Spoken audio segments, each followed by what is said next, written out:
Okay, if you're interested in working on gel plate image transfers, I have a few tips for you. So this is an example of one of my prints, and this is an example of the page, the laser print that I use to pull this image. And so the first tip I'm gonna say is make sure you use gloss paper and a laser print.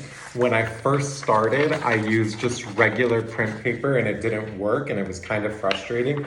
The other thing I would say is make sure you have a lot of copies of whatever you're working on so that you don't have a scarcity mentality of like, this image has to come out perfect because I only printed one and I don't want to go back to the print shop. So just make sure you have a lot of prints, make sure it's high contrast, make sure it's gloss.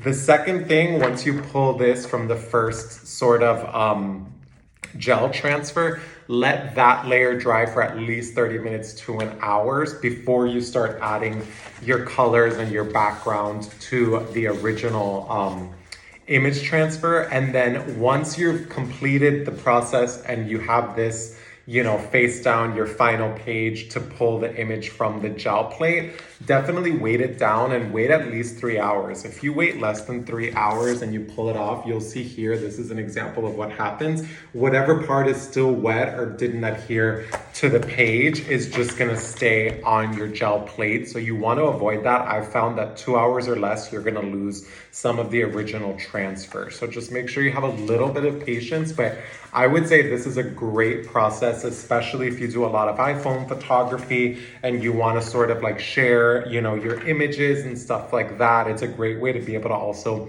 reproduce your work, but also make it something, interesting by adding, context with the pages that you print on and the colors that you choose.